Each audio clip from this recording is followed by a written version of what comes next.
Get a motion to approve the agenda. Do we have to say it every time, or we'll just do it for the whole thing? As long as the clerk is okay. That's fine. That's fine. Any issues with the agenda, Tom? No, none. All in favor? I'll turn on. Yeah, I'll turn my camera on in a second. Approved. Any declaration of pecuniary interest or general nature thereof? Seeing none. Our first item is the receipts of the September 15th minutes for the Finance Advisory Committee. A motion to receive. Marcus, seconded by myself. Tom, any questions about the minutes?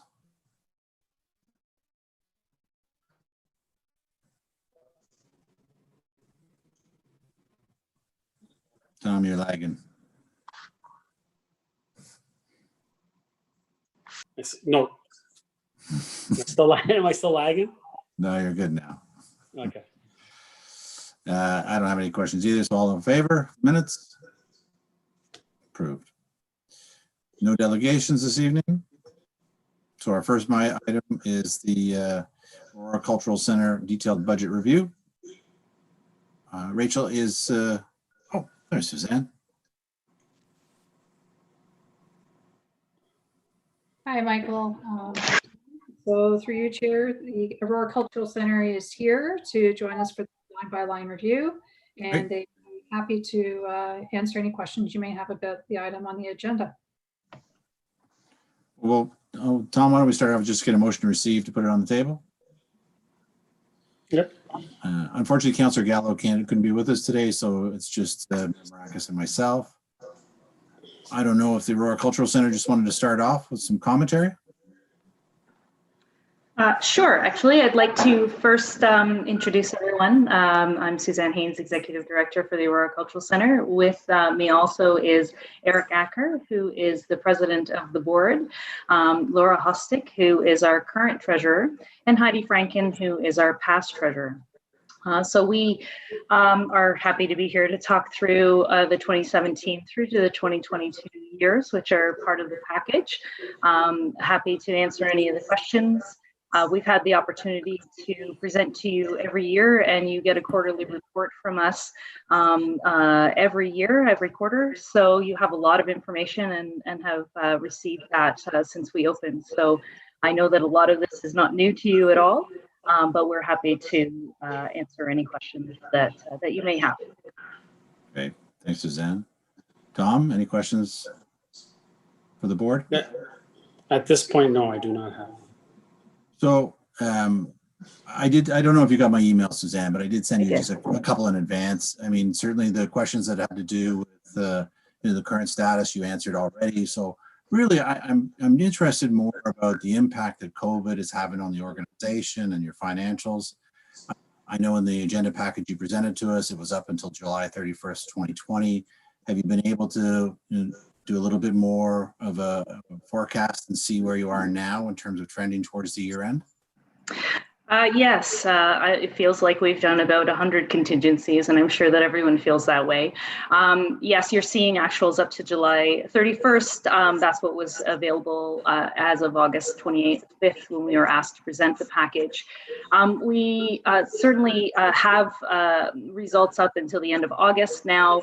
We are trending towards a break-even position, and one of the things that we've certainly looked at is how we can activate over this period. Closing in March was pretty devastating for us and for our artists and for the instructors who we work with on a regular basis, who don't have other sources of income. And we really looked for ways to reactivate in programming, starting digitally, as most people did, and through social media, and then moving into programming as we could, with some pretty serious learning curves as we moved to virtual gallery presentations. and then into summer camps that were all virtual, which went very, very well. We were able to shift into those virtual camps. However, normally we have 48 kids who come in every week. And because we had both synchronous and asynchronous learning in our virtual summer camps, it meant that we really wanted to limit how many kids were on the screen at once. As you can see, there's so many people on the screen right now. When it comes to kids, what we certainly were hearing and had experienced through the school synchronous learning was that we really needed to limit that to, between 6 and 10 kids, depending on the age. So it limited our enrollment, but the delivery was incredible. We were able to deliver to far more students than we thought, with some sold out classes and really some incredibly grateful parents who really wanted something for their kids to do. They were very, very grateful for the supply package that we put together, because we didn't want parents to try and find paints and plasticine and canvases during the summer when they're already dealing with so much. So as part of the offering, not only did they get the class, but they also got all the materials. So that was very, very well received. And like I said, some incredibly grateful parents and families out there who want us to continue it, which was easy. It was a pivot for us with 4 students that we had funded through various granting agencies. That made it possible to make that shift. But that's certainly something we are looking for in the future, but it does require a whole nother team.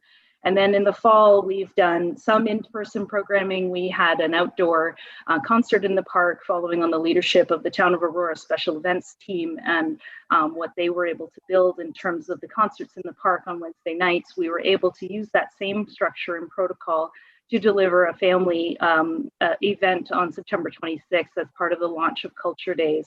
And that was free to the community. And we had people who came to that. Again, we had really incredibly grateful people. Probably you saw that too if you were at the concerts, just being able to see something live.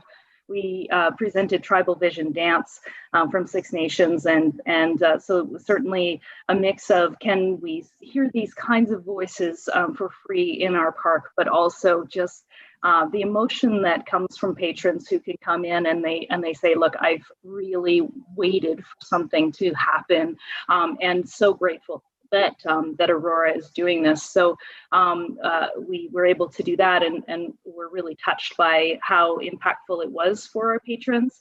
And then we started our in-person classes back up, our visual art classes. We have a room at the Armory that we're using, and we've lowered the class sizes. Normally we have 16 in every class. There's less than 10 in every class for physical distancing, and a number of protocols in place, which our Armory has. They have their own protocols because they've been doing the brunch all through the summer. We felt a lot of comfort working with them, and we had our own protocols vetted by York Region Public Health. So with all of that confidence moving forward, our classes have been going well. They're shorter than what we would normally offer. We normally offer 8 weeks, and now we're offering between 5 and 6 weeks, because we know that people are having difficulty committing to longer terms, and a very, very, very open cancellation policy. If people don't feel well on the night, they can cancel. They'll get that night back. So we're not holding anyone's money. It's really important to us that if people are not feeling well, that they can stay home and not feel there's a financial impact to them. And then we had an in-person concert at the Armory with Royal Wood on October the 3rd to an audience of 36, and a live stream audience as well, which was a brand new piece for us, and again, a big learning curve, but really exciting to see happen. And we had people from all over North America join us, which was really fantastic.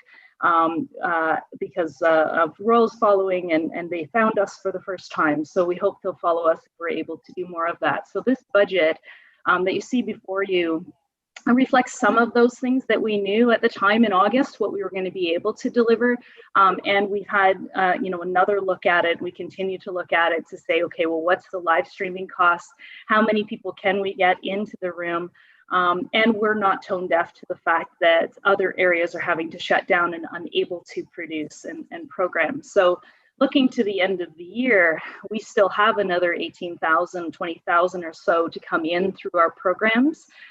So if we had to stop right now, we would be looking at that revenue not coming in. It's very, very difficult to go out and fundraise at this time for programs that you don't know if they're going to move forward. So we've halted that because we felt that would be tone deaf if we were out there asking. Of course, with those programs, there's expenses, so those come off if we don't run the programs. So there's about a net zero on that, which is great. And we are holding back on some of those other costs that we see in and around marketing, because that's another big area that if we don't run the programs, we don't have those expenses. So ticket sales don't cover the full cost of the program, but with some of those other savings, we still feel like we're going to be at a pretty close to break even. One of the big benefits supports that we've seen through the federal government is the wage subsidy, and we have been eligible for that up till this point, and we continue to calculate our eligibility and apply. That allows us to cover some of our staff salaries through the wage subsidy, allowing other funding sources to cover the cost of programming. And it's certainly quite an achievement that everyone's been able to accomplish. I mean, it's one of these years where, you know, everybody's just trying to make the best of all things, and you guys have certainly done that through your creativity and trying to deliver on your programs. So, you know, certainly that's a great job for you and for the board as well. Thank you. Tom, any questions? So I guess the other question I had for you, Suzanne, really is looking to next year, because, you know, unfortunately, you know, as we all know, the numbers keep increasing. It certainly doesn't look like anything's going to be opening, you know, before the end of this year, and who knows even when next year. And so as you guys gaze into your crystal ball, what do you think your biggest challenges are going to be next year? Well, I think one of the things that we've been continuing to work with is what that trajectory was initially and how we're having to shift that. So now that Library Square is moving forward, one of the things that we were in deep discussion about was building. Because obviously you want to build some steam getting moving into future years and having a building open and ready to be used. So I really feel that it's important to regroup and have a look at what it is that we want to be delivering as leaders in the cultural partnership with the town and the community. What is it that they want? We've really pivoted all of our programs. We, you know, went online. We have our installation at Town Hall of the gallery, and it's virtual, and it's, you know, it's launching on Saturday. We can continue that kind of activity. We've learned how to do it. And same with the concerts. We've now put on one concert as long as there's still, you know, as long as public health and safety protocols don't prohibit us from doing this work, and there are still people who have the appetite and interest in coming out, we will continue that. Looking at the live streaming piece has been incredibly important. We saw the value of that in the very first concert we did, just the uptake of that, and also the interest and the emotional response to what we did. We've surveyed all of our people who have participated with us, and it's been so important to have some sort of live component and in-person programming for those that are able and ready to do that, or access to it through live streaming. So we're looking to, you know, how do we still do all of that when we know the revenue sources are lower? So what can we do as a capacity of the organization? We're looking to do this within the supports that are there for arts and culture organizations and not-for-profit charities through the government. In fact, we still have to be in lower numbers, which we anticipate we will, that we're not going to be able to have large groups come together, at least early in the year. We are looking at ways that we can work with our school partners in terms of what they're delivering, we're in conversations now, actually. One of the big wins out of Kaleidoscope in the schools is that the school board is reaching out to us in terms of what we can program and what we can support them with. So that's that's fantastic to see that. And we want to do it in a safe way.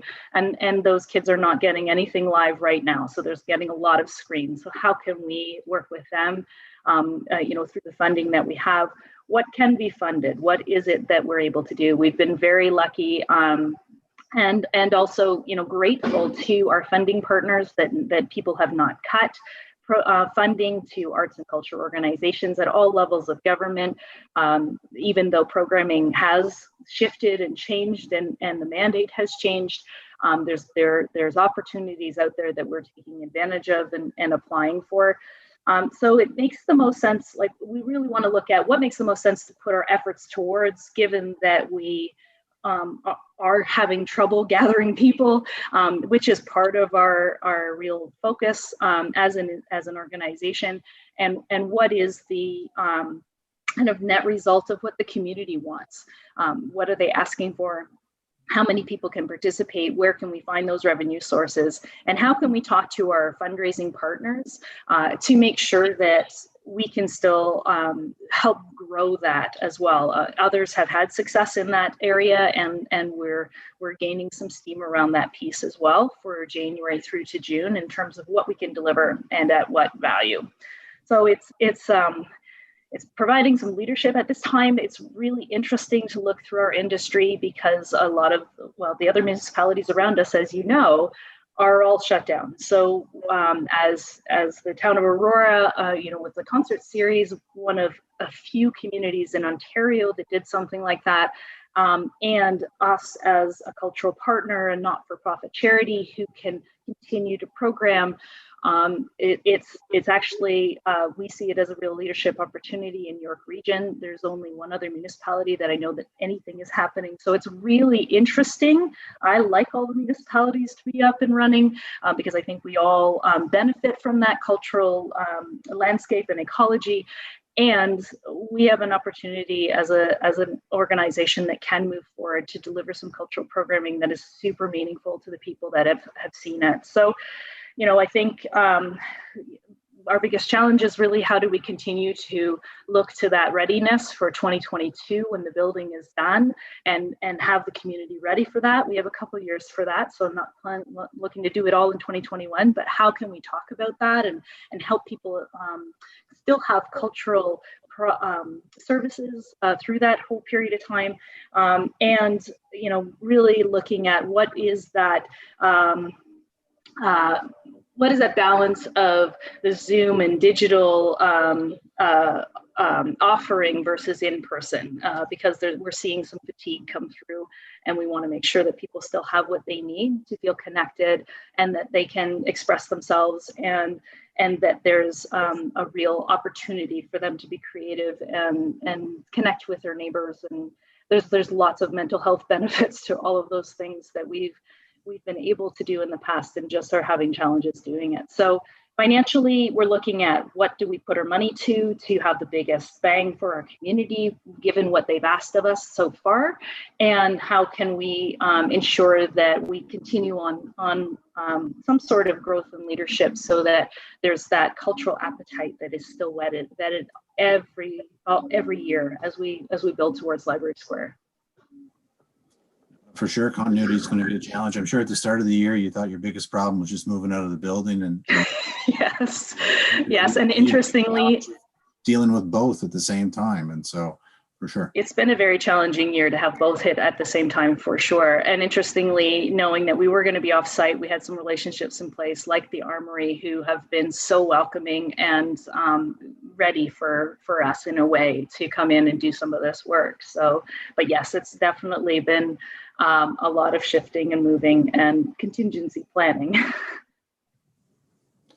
So I personally don't have any other questions, but I thought I'd also give yourself or the board an opportunity if they wanted to raise any questions to either myself or Mayor Maracas or members of staff.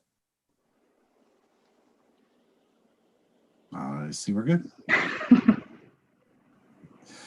Well, in that case, thank you very much for attending and providing the information. Rachel, when are they due up in the budget process officially? To Mr. Chair, they will actually be joining us at 9 a.m. on the Saturday meeting, I believe it is. There was a bit of a scheduling conflict for the November 16th meeting, but they'll be able to join us then. And we'll hear from the Cultural Center, and then we'll get on with some of our other budget discussions at that time. So that's Unfortunately, normally there's, coffee and goodies, but I really doubt it this time. I'm sure it'll be virtual as well. So we'll see you then. And thank you very much for coming. Great. Tom, all in favor of receiving and that the comments and suggestions be referred to staff for consideration? All good. Thank you. Thanks, everyone. Thank you. Next up is the memo for the budget process. By Mayor Maracas, seconded by myself. Any questions? Nope. I will give a quick little, go ahead, Rachel. So to you, Mr. Chair, just to let you know that, I guess your question was well timed with the Cultural Center. There is one modification to the schedule. The Cultural Center is just not available on that Tuesday evening, so they will be joining us on Saturday 21st. Otherwise, this is what we have planned. We plan to start with the operating budget. There's going to be a few, the process will look a little bit different this year too, because we will have our budget kickoff meeting on the 27th at council. Then on the November 9th meeting, I'm going to start the meeting with a presentation that will focus on those changes to the budget. And Ms. McDougall will be assisting with that presentation because she has some of the bigger COVID impacts in the budget, as you may be aware. And then we plan to have the cultural partners, with the exception of the Cultural Center, join us at the second meeting. So that includes the fire chief as well and the library. And then on the Saturday meeting, we're hoping at that point we can get started with capital. And I plan to do another presentation, also include a report on the agenda, just to explain the framework changes to capital, because it's going to look very different to what it has before. And just to walk council members through how capital is structured, what types of approvals that we're seeking from council, and to help with you with focusing the discussion at the budget committee meeting. Great. And then the following meetings that are available are to continue on with the process or follow up on items that we need to come back to. Great. You mentioned, Rob got the bigger piece and that it's got a lot of variables. We kind of touched on it a little bit at JCC, but in terms of the approach, we really don't know what the revenue is going to look like from facilities and field rentals and all those aspects. Will we just, budget, based on previous years or historical average, or do you think that we would adjust those based on what we think might be the actuals coming in 2021? So the budget we're putting together, we have put in some clear assumptions about what the impact is going to be on revenues, particularly in Ms. McDougall's area. And she'll explain what some of those assumptions are. And we are offsetting that with some one-time savings we have, and with the Safe Restart money, Safe Restart funding, money that we received from the provincial federal government this year. We plan to put what we don't need this year into reserve to use it to help with next year's cost pressures or lost revenue pressures. Is not to get ahead of ourselves, but I did take a look at the GC agenda for this month, where you have your update, and there's a considerable loss of revenue that you identified in that report. Granted, we were able to offset it, but I'm sure it's concerning for all of us as we look into next year and what may or may not occur. Yes, it is concerning, but we are taking actions where we can. If we're not running programs, there are some costs that we can save. Sure. But we're doing what we can, and we do have the Safe Restart funding money available to us to help with some of those pressures next year. The bigger challenge would be if this continues further into 2022, then we'll have to have more discussions next year on how we handle that. I guess I would assume that the province or the feds would, support municipalities like they have up to this point too, but who knows? I mean, there's got to be a bottom to that well. So, Tom, any questions? Oh, like what I see. All in favor? Great. Item 3 really is just the operational service budget materials, just to be received and then detailed or discussed at the next meeting. All in favor? Great. New business?